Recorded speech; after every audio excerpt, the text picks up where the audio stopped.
Hi and welcome. I just jumped straight from the England versus Congo soccer match into the live stream. Like, they ended and I was like, cool, let's go live. So yeah, cool. Thank you for being here. Another live stream, another month. And if you're new here, I'm gonna catch up with the chat in just a bit. I thought at some point I got a couple of questions about the live streams and whatnot, so I thought maybe we could do the first live stream of the month and do a short little intro on what it is that we're doing, all the weird stuff that we're doing. So welcome. Every month I choose a theme. It's not a theme that is very rigid or very, I don't even know what, you know what I mean? It's something that allows me to think about certain things without my thoughts going everywhere, a little bit of focus maybe to, like I said, to not be everywhere and go everywhere at the same time. And then we have a couple of live streams where usually I do whatever. I just start something. I don't think I've had a reference photo for like 6 months or maybe. So I paint and draw from the brain, and then sometimes when I end up on some stage and I need a reference for, say, a position of the head or a hand or whatever, I tend to just take those photos myself and then use them. So some people ask me, do I need to draw along? Do I need to get materials? No, you don't. You can, but you don't. So that is that. Chat. Yes, Ariana, welcome. Hi. Thank you, as always, for your thoughts also on the theme. Welcome, Barbara. Hi. From Bellingham. That is really cool. In the US. My daughter went to Bellingham Uni 8 years ago. Oh, cool. Cool. Yes, Johannes is helping me today focus my one camera because it doesn't work well with white sheets. So I always need something. And I remember, I don't know if it was last year or something, I had my tax, the tax I needed to pay, the invoice, and I forgot to take it away before the live stream started. So everyone was like, oh, that's a lot of personal information at once. Cool.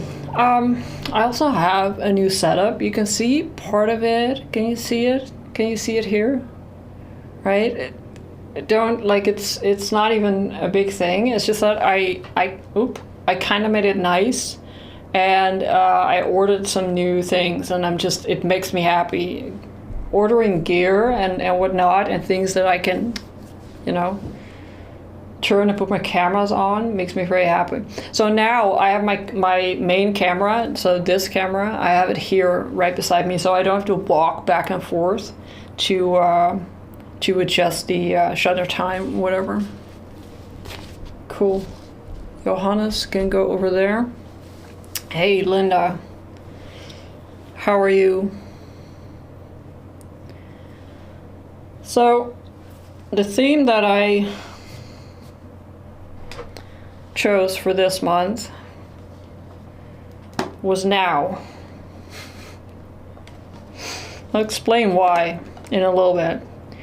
But one of the things that I decided was I was gonna work with some dry media. So what I have here, first of all, what I have here is, I think, Hanemühle bamboo. Yeah, I think I got a stack of sheets.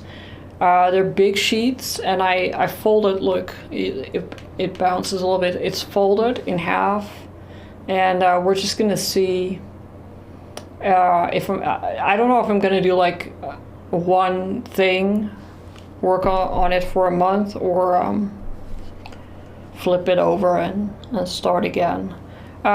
These are Derwent Graphite XL blocks.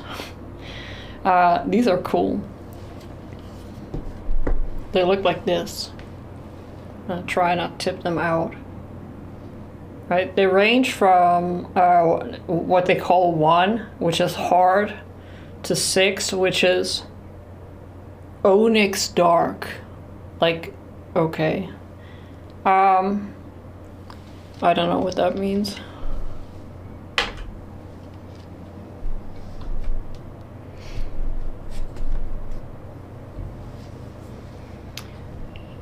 And it's been a while since I worked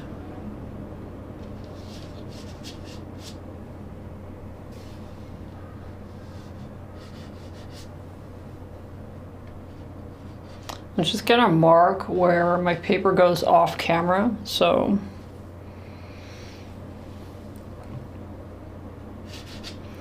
it's been a while since I worked with dry media, and especially graphite.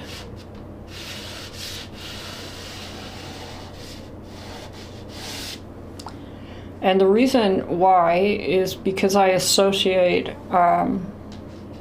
graphite with either sketching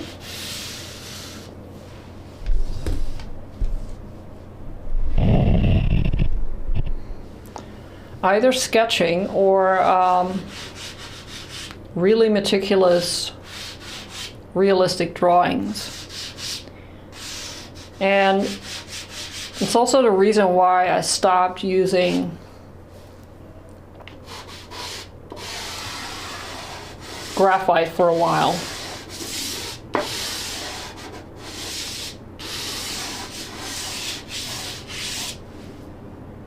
So this is number 2. This is number 1.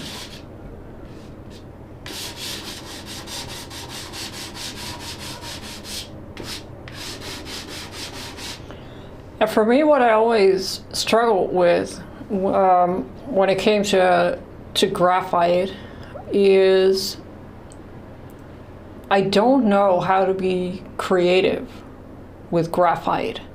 When I was a teenager, I would do drawings, and I would either draw, usually I would draw from photos, but mostly magazines, so very polished photos, and then people would give me photos and ask me to draw that, and it was all kind of fun, but it also, like, I was a teenager, so the pressure was on, right?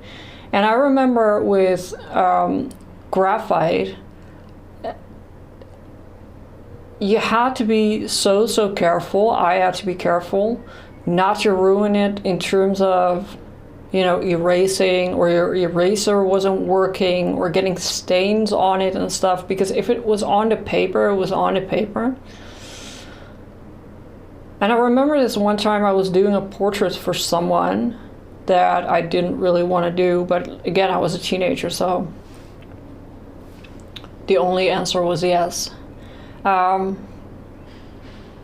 I remember smudging some area or softening some area with my finger because I didn't know what else. I didn't know any technical stuff. And I don't know if I was sweating or something maybe, and it caused a stain, like a smudge. When you get graphite wet, it gets really intense. And I remember just freaking out. A short circuit in my head.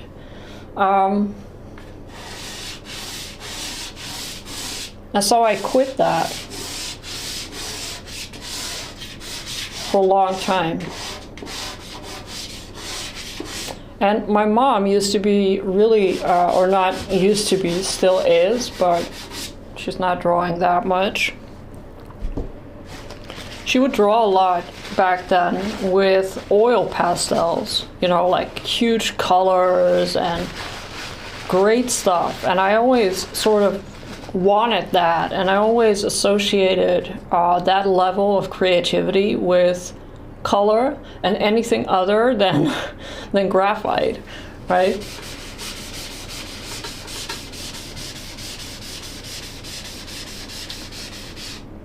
My camera moving. That's the downside of mounting your camera to your easel. It's gonna.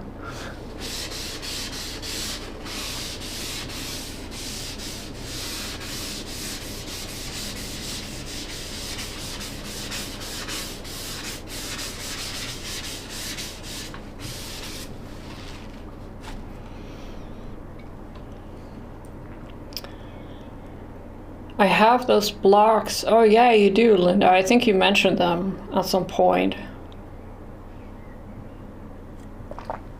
Yeah. So the different colors I think are actually like they have two block thingies. The one is a graphite, which is gray because graphite's gray. And the other one is charcoal blocks, and those come in different colors. I saw like sepia and blue and green and stuff like that. Those are cool too. Yeah, so the charcoal ones they come in different colors. It's nice. My teenage brother was a great sketch artist. Yeah, poor guy. Oh, cool, cool, cool. All the different colors. That's really cool. Yeah, you know. So this is a number 4, you can see, right? It's a lot. Maybe I can do some.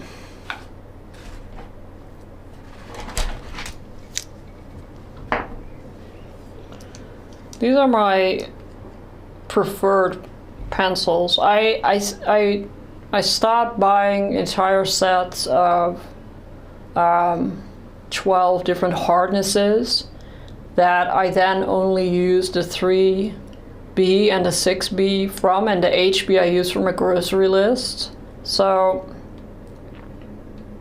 I like these. These are, this is just a container, what's it called?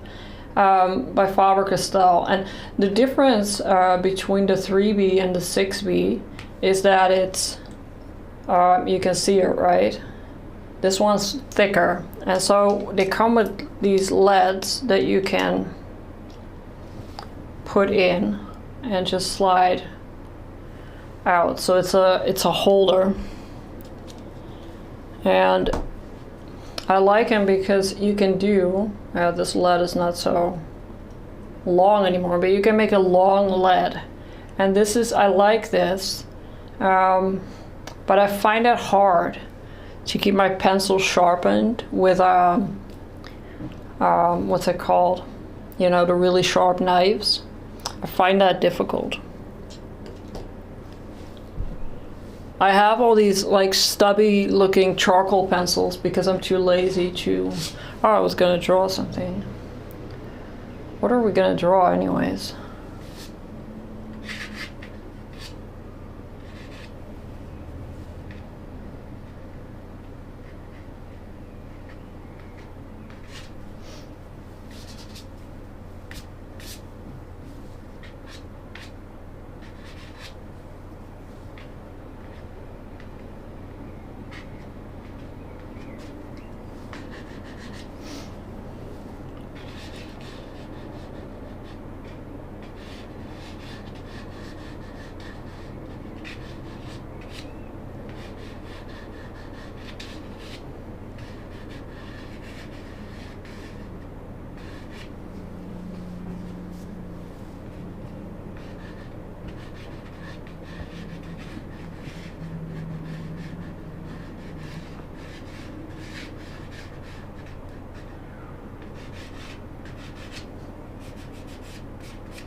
My box looks just like yours, but mine are colors. Oh, really? I could be wrong. I could be wrong. Yeah, I'm pretty sure, like, I would say that Derwent is the kind of company that would make purple graphite, which is, I don't know if that's a thing, but it's okay, Derwent, because you make cool stuff. Like, honestly, they make cool stuff. There is some, it's always the sunlight.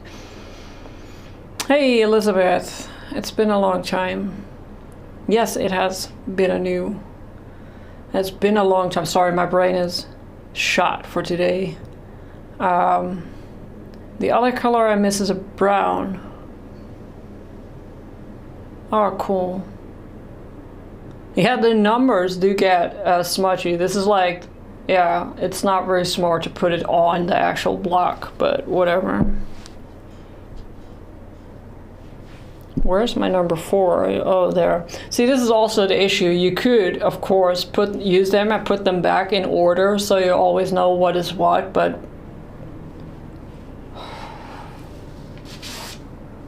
why make life so complicated?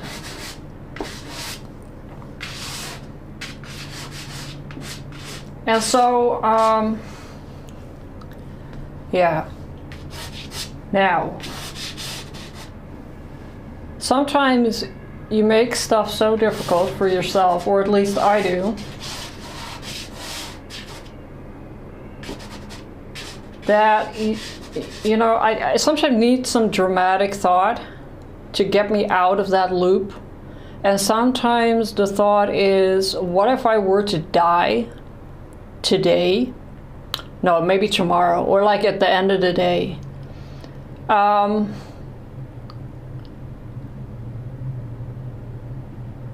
How would that impact my current decision making? Because I sometimes want to make some weird, random, weird ass stuff with graphite, and my brain's like, no, stop.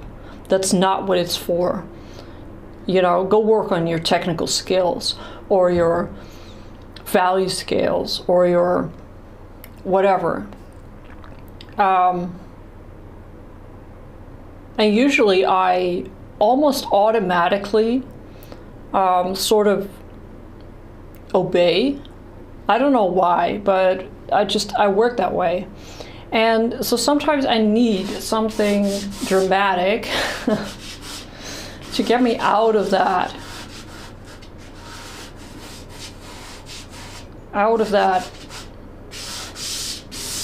obedience to weird, obstructing thoughts. Let's try the number 6. Onyx Dark sounds like a great antagonist. Like Sauron. Oh, it is quite dark. I like it.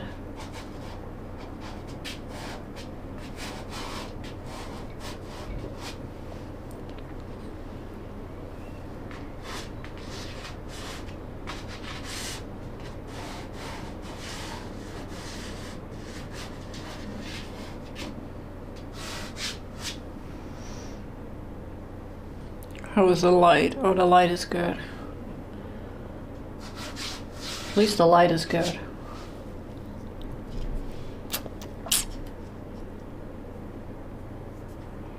All right, I go through my house. I go from my living room couch to my bed, to my studio, back to the living room, to bed, and I carry this weird little, look, it's like a vintage Pyrex, is it called? Oh no, it's Archipel. It's Archipel. Let's hope it doesn't contain lead. Archipel. This plate is about my age, I think. It's now only being used to carry the art supply. So I have a weird, I don't know what this thing is doing here. So try not to tip it over. I got some what's it called? Compressed charcoal, and like a mechanical pencil. Here are my sad charcoal pencils. Got my big, that one's fun, we're gonna use that one. And that one.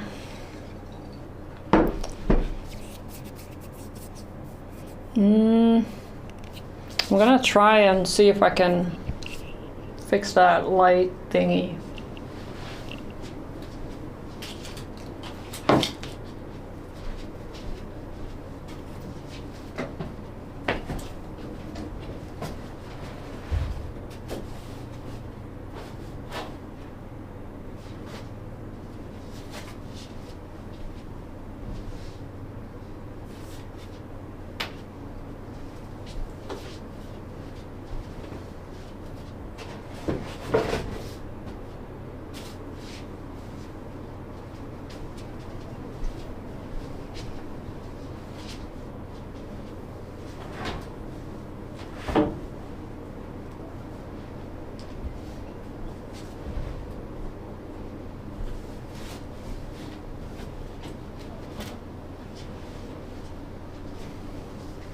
Let's hope that's staged like that.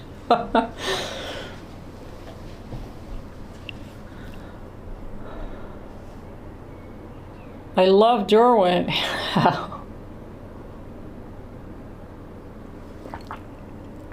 When I think that I might die, I'm like, wow, I have all these unfinished paintings. In fact, I'll be famous for all the unfinished paintings. Yeah, cool. That would be cool. Yeah, it's funny because I don't actually think about the unfinished stuff when I think like that. It's funny how different people think different things, which is kind of like but. Yeah, I don't think I'm too concerned with that.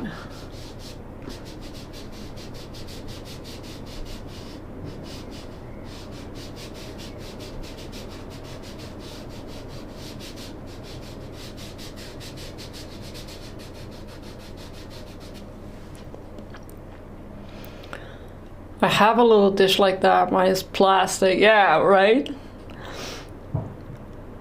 Like the art supply cart or something.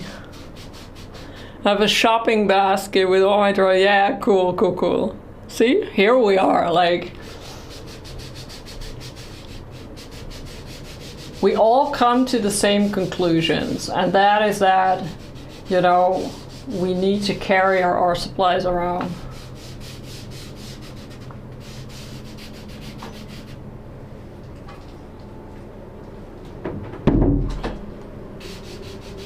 That was my kid. Who came in.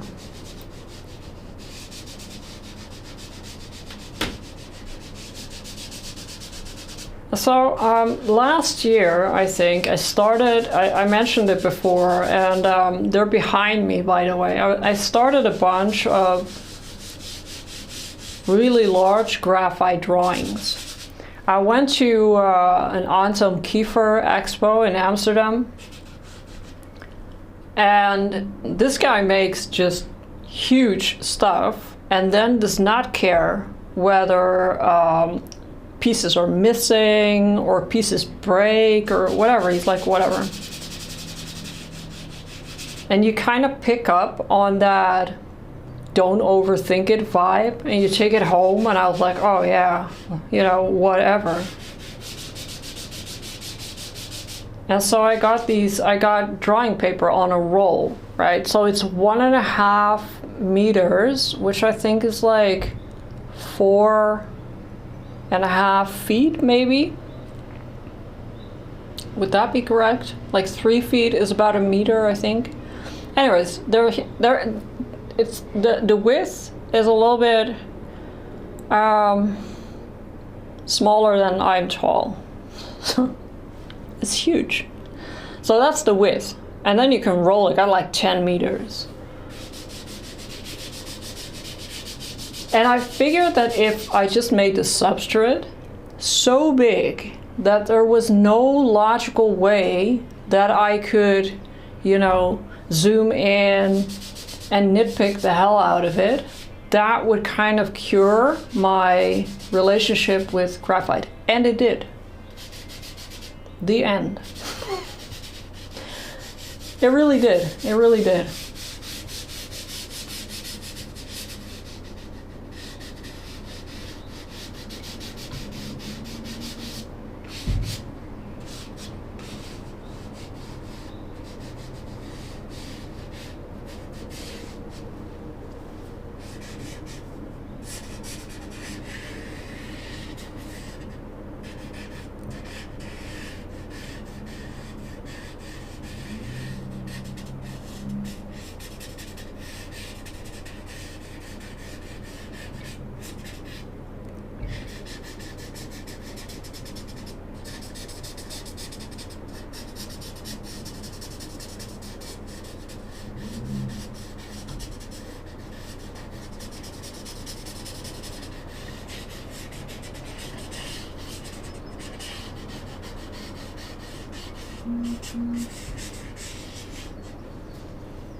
I have so many unfinished ones sitting right in front of me. I actually want to finish.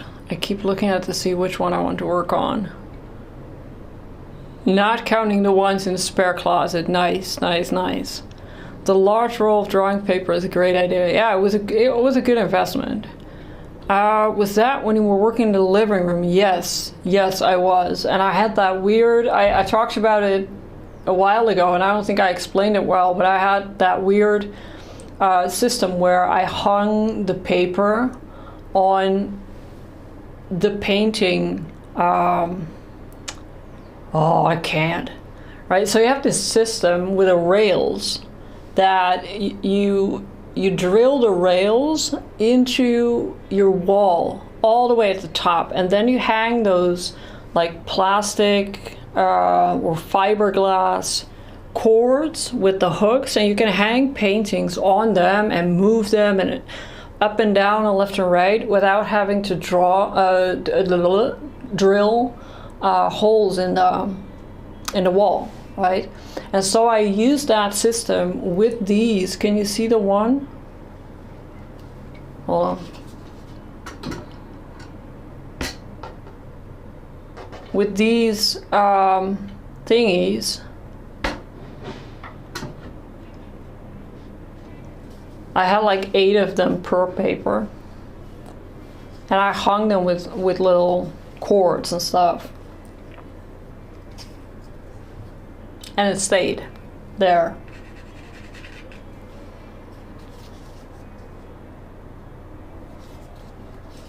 I'll zoom in a little bit.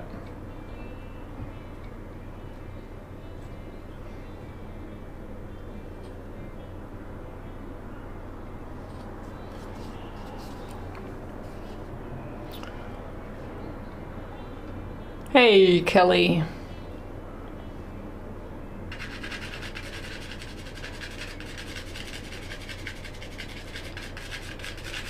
Yeah, and that, you know, that was great. My kid was away on school camp, but it was also like, it was physical.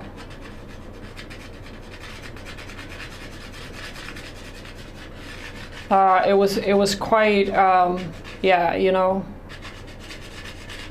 it's very physical.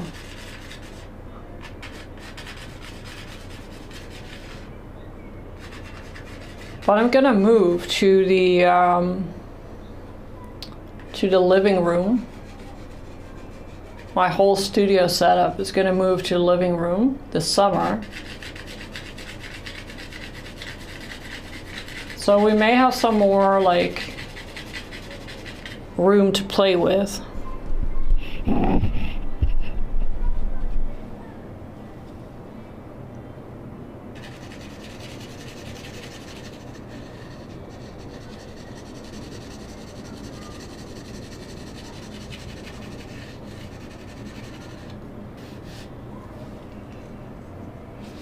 So one of the things that I like about these Faber-Castell, I don't have like any stock or something in it, but I like about these LEDs is that they come with a little sharpener, and this one is for the 6B and this one is for the 3B, and you can actually sharpen your LEDs. And normally I think you would sharpen them by sanding them or something, but I find sanding charcoal pencils, graphite pencils on a sandpaper block, like it's my sensory nightmare. I don't know why. I'm like, ugh, stop. And so you can get a pretty sharp point, which is nice.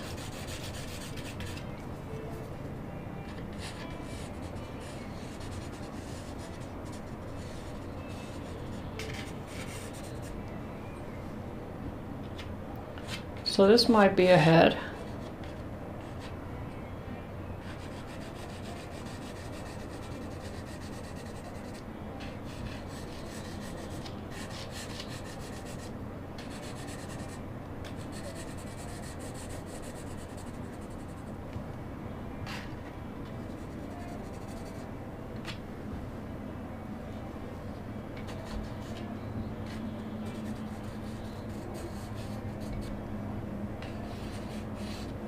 That I need to figure out.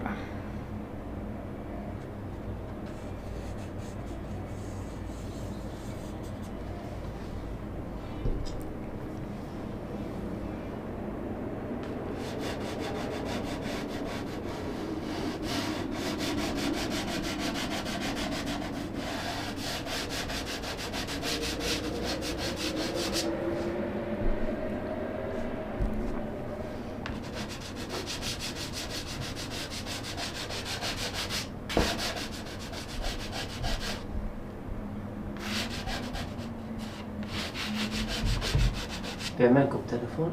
Nee, ligt op het kastje hier. Nee, zeg maar de bedraden koptelefoon. Oh, die zit in mijn rugzak.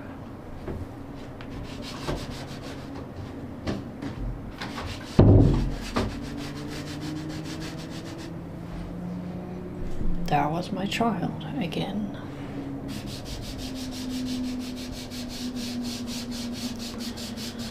So one of the things that I like, or one of the things actually that I struggled with a lot in the early days was paper. Like what kind of paper? Like paper stressed me out. At some point it was a bit of a trend in graphite, I suppose, to have like the smoothest of smooth transitions. Like everything was so smooth, and people started using a lot of Bristol paper, which is generally quite a smooth paper, and then also start filling in the little minute grain with mechanical pencils. And I was like, you start rendering like that, it's gonna take an absolute century.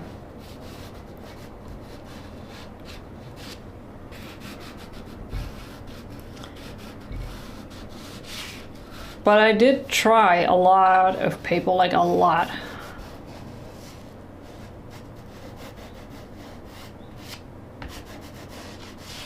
And one of the papers that I always come back to is this bamboo paper, and the reason why is because it has a weird sort of fuzziness where if you put dry media on it, it sticks, but it doesn't get the like bumps, you know. When you use a watercolor or some like larger grained paper and you go over it, what you basically get is like these little holes, but then with a lot more contrast. And that's the kind of thing that I always struggled with, is I'm not too hot on that on that contrast. And so I searched for a long time for a paper that had tooth, but not too much grain. And I think one of the papers that I, at some point, came across is, I think it's called tortoise.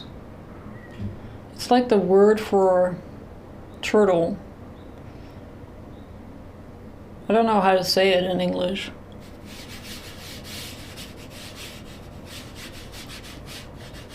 And it's, you have, in watercolor you have hot and cold pressed, and then you have fine and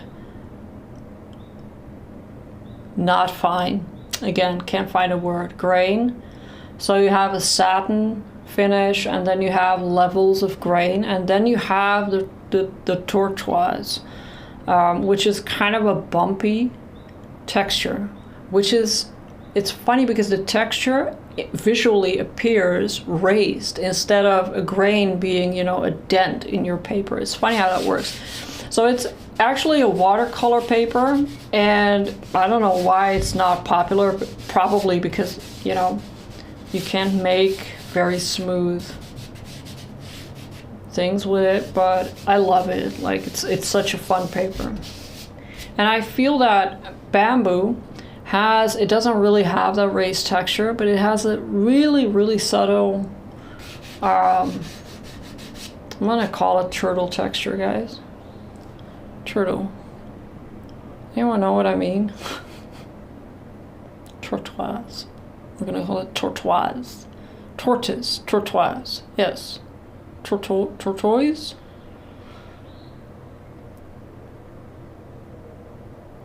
You're gonna have to say it in like American to me on the Zoom call next time.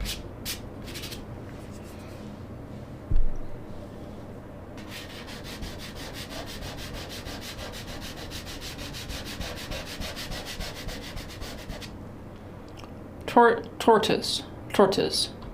Tortoise.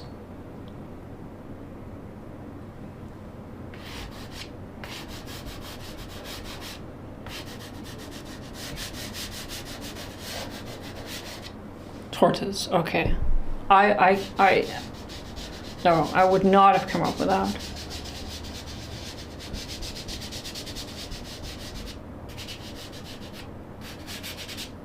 Tortoise. I'm pretty sure if you go to Canada, they're going to be like tortoise.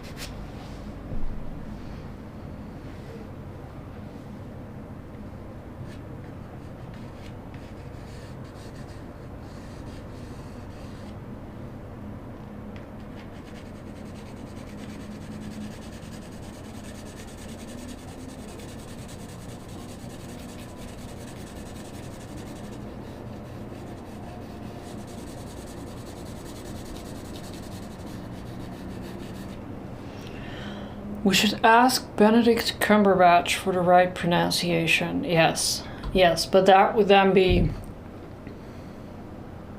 British. It would be a tomato type of situation. Like a tortoise, tortoise. But I do think we should all just follow Benedict Cumberbatch as the correct pronunciation for anything.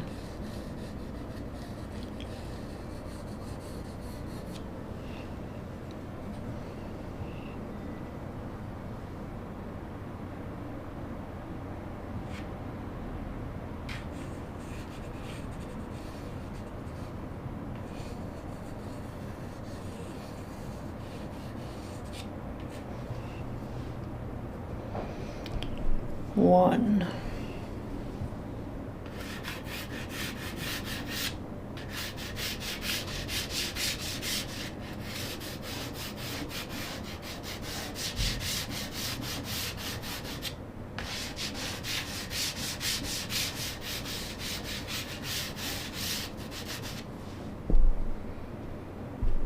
And then some 4.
I might be a little bit off camera here.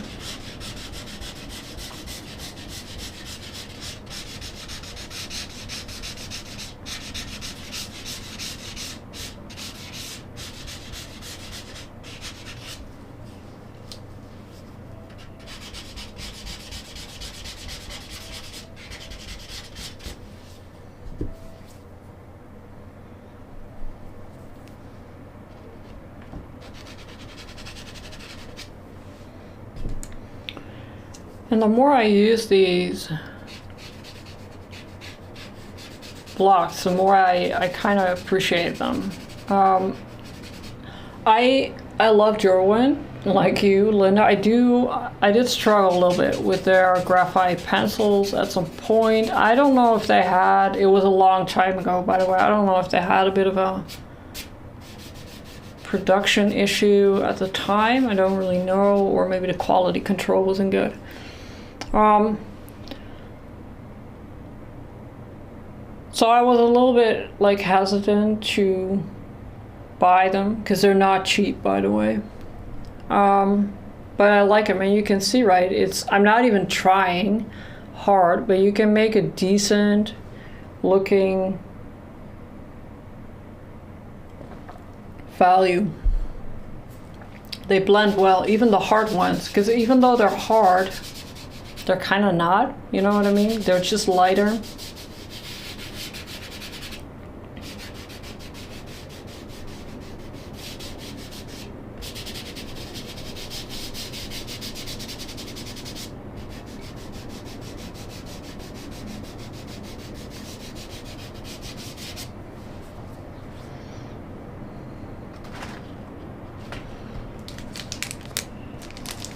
Okay, one of the things that I'm a little weird. I bought these mono eraser thingies that go into the holder, you know, the pen. Except I bought the round ones, and I don't have a round one. I have a rectangle one. So now I have a bunch of eraser bits that I don't have. I don't really want to buy it, but I used like all of them. lines like this. So I'm not saying don't get the eraser, it's probably better. But you also don't really need to get the eraser.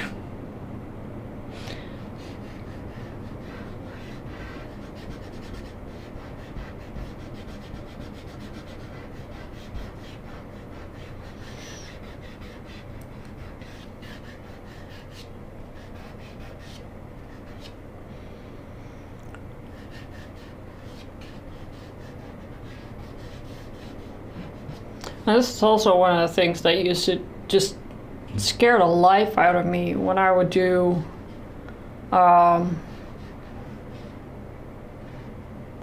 drawings, was erasing, because in my memory it was like rolling the dice, you know, was your eraser gonna pick this up nicely, or was it gonna smudge it, sort of burnish it into the paper for eternum? And I never really quite understood what the decisive factor for eraser failure was. And so it just became this weird, like, oh, is it gonna work? Oh no, do I really need to erase it? And that's also the thing, like, I started hating it so much, that I started to wonder if I needed to erase it, and then I would sort of compromise by keeping mistakes in.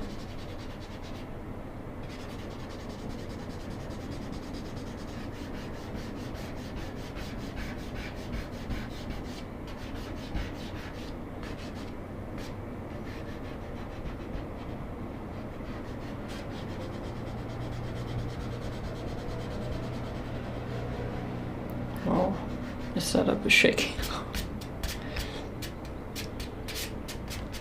It's kind of like 4D cinema, you know, where your chair is shaking. Now your whole live stream is shaking. It's an experience. Penguin. Land turtles. Cool, cool. I would do that with things that I don't want to throw away.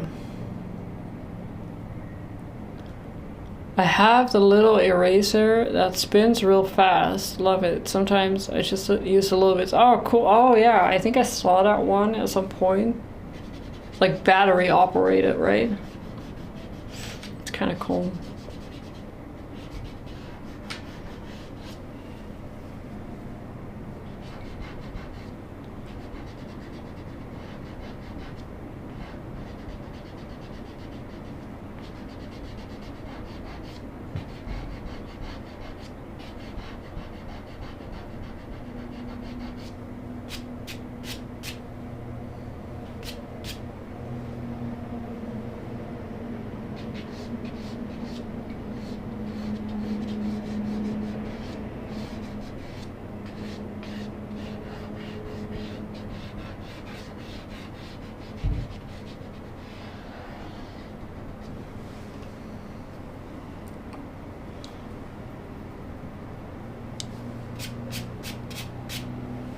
Oh, a little bit.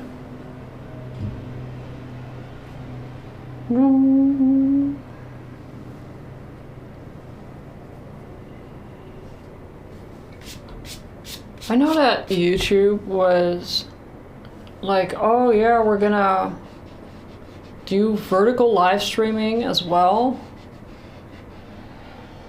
Maybe I need to figure out if that is already a thing.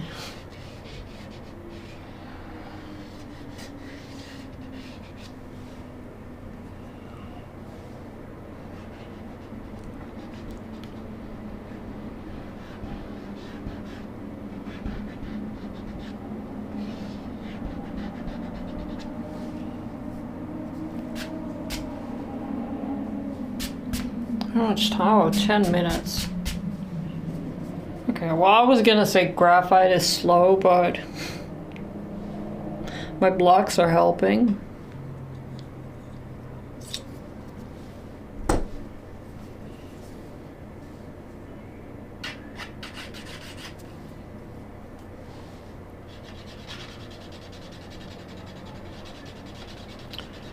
one of the things that I really enjoyed doing at some point was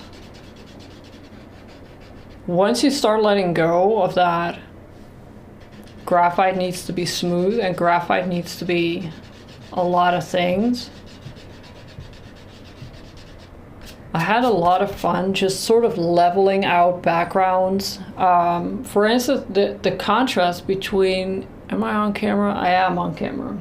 The contrast between this area and this area for me is a little bit too much. And normally I would freak out because if you start adding graphite here, you might accidentally touch this area and then darken that as well, and then darken everything, and I get frustrated and be like, and if you sort of accept that it's a fun thing to add some texture, you can just go over here, erase that a little bit.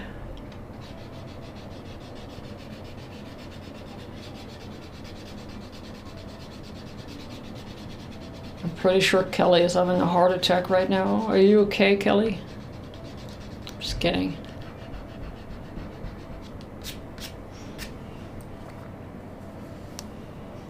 And then subsequently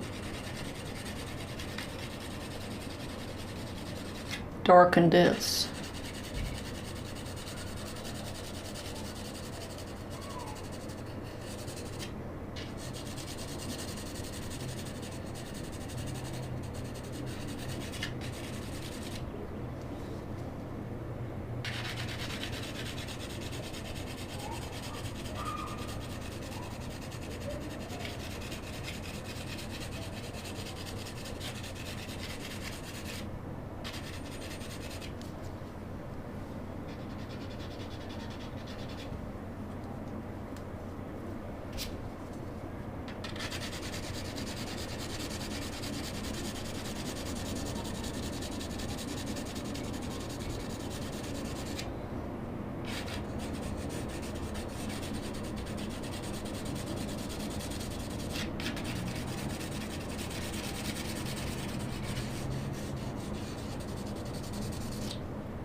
In any area that you think, you know, the contrast is too much here,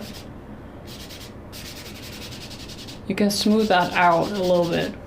The thing with smoothing graphite out, charcoal as well, but graphite because it's hard, you get a bunch of lines, right? You hatch, you get a bunch of lines, and your brain interprets sort of the average between the darkness of the line and the white of the background. And that's why when you smudge it, visually it becomes darker, because the contrast between the graphite lines and the white of the paper gets smaller, and so the average value gets darker. So that's one way, like that's just a way. It's also something that sometimes people do unintentionally. They go like, oh, that's too dark. So that's leveled out a little bit now. And if you like put your nose to it, it is not smooth like it has. But if you look at it from a distance, I feel like sometimes when you add a little bit of texture, even from a distance, when you don't necessarily see the texture, there is some level of depth where the same thing with oil paint, this over blending or over smoothing is sort of like it lacks any definitive edge, if you will. And maybe in a background that's not an issue, but in a face or in a figure, like stuff eventually needs to have an edge, right? Unless you're like a fuzzy polar bear, something like that. I guess then, maybe not. Barbara, thank you. Thank you for joining. I'm glad you enjoyed it. I hope you stick around because eventually I'll do some paint, probably. I'm loving it, even though I've seen several heads be erased in real time. This is a thing, Calendar. From now on, this is going to be you thinking, why is she erasing all these heads, weird lady? As like with last month, feel free to grab screenshots or anything like that and do anything you want with it. The copyright belongs to the world.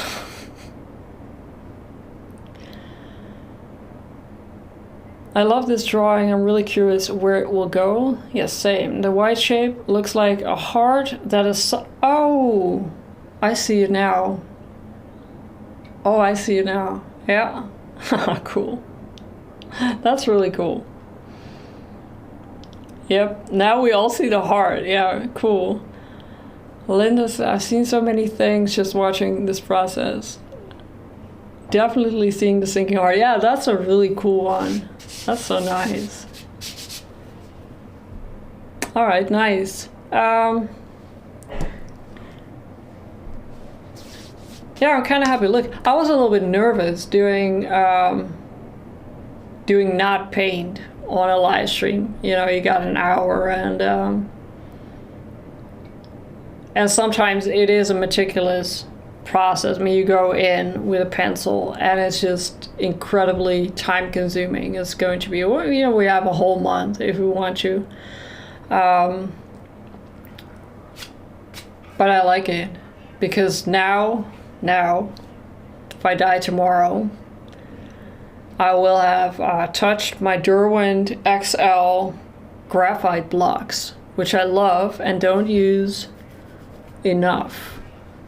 So that anyone else really zens out with the sound of dry media. The sound of dry media on paper is great. It's great. It's the only thing that paint doesn't have, right? Is that and also I'm seeing here is this sunlight.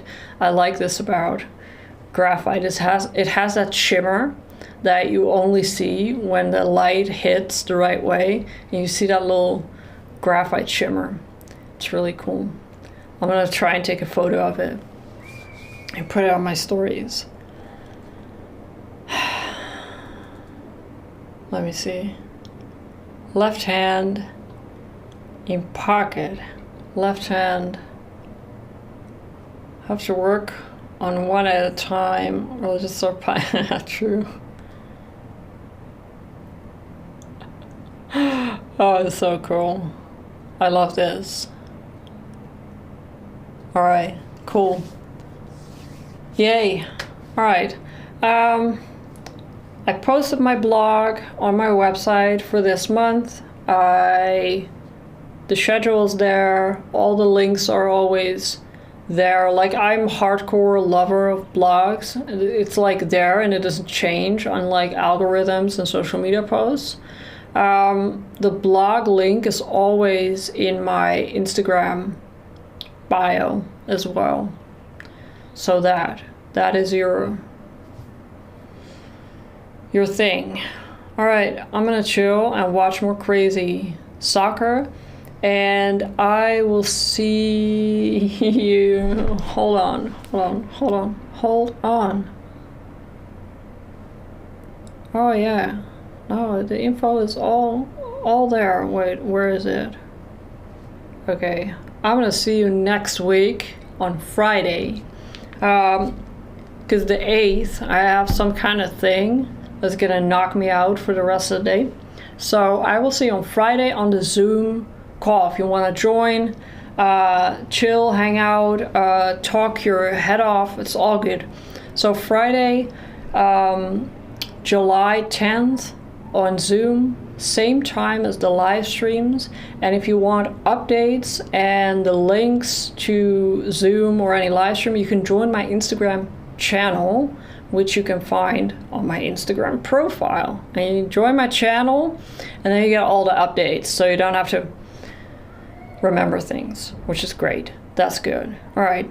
Trina as well. Thank you. Kelly, Linda, Ariana, Elizabeth, Barbara, and anyone else who's watching. Thank you for joining me, and I will see you next week on Friday. Bye-bye.